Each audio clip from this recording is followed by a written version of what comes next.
Ассаламу алейкум рахматуллахи ва баракатуху. Айлардын эң берекелүүлөрүнүн бири болгон Рамазан айыңыздар менен.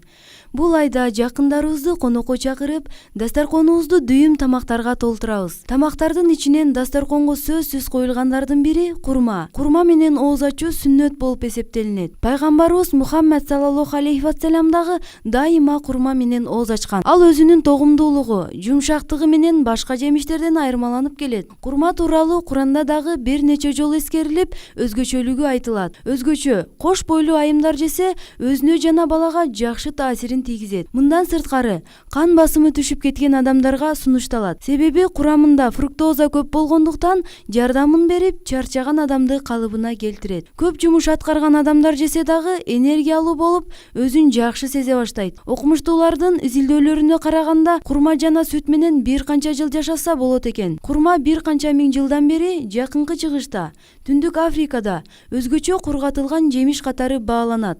Курманын курамында ретинол витамини көп болгондуктан чачтын түшүүсүн жана тырмактардын начарлоосун алдын алат. 100 грамм курмада 64 мг кальций болот. Ал адамдын скелети, тиши жана сөөктөрү бекем болуш үчүн шарт түзүп турат. Темир, магний, натрий, цинк, марганец курманын курамында болгондуктан жүрөк, кан тамыр оорусун жөнгө салат. Кытай өлкөсүндө көп жашаган адамдардын көпчүлүгү өз рационунда көбүнчө курма жегендиги аныкталды. Жаш балдардын тиши чыгып жаткан учурда курманы чайнап берсеңиз, ооруну басаңдатып жеңилдетет. Өз курамында А витаминине бай болгон курма адамдын көрүүсүн дагы күчөтөт. Азирети пайгамбарыбыз саллаллаху алейхи вассалам мындай дейт: ким орозо кармаганга иптар берсе, орозо туткан киши сыяктуу сооп алат. Бул сүйүнүштү уккан сахабалардын жардылары пайгамбарыбызга келип, өздөрүнүн байлардай ооз аштырууга күчтөрү жетпей турганын терең кайгыруу менен айтышканда, Алланын элчиси төмөнкүдөй деген: ким орозо кармаганды бир курма, же бир уурттам суу, же сүт менен ооз аштыра турган болсо, Алла Таалага ошол эле соопту берет.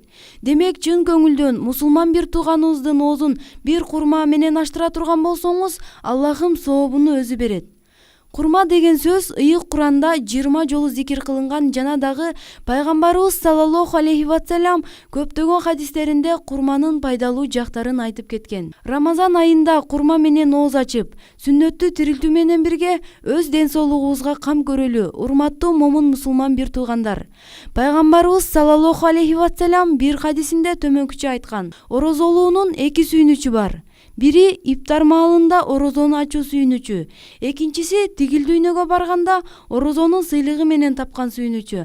Аллахым эки сүйүнүчү тең насип кылган болсун. Айлардын султаны болгон Рамазан айында кармаган орозоңуздар кабыл болсун.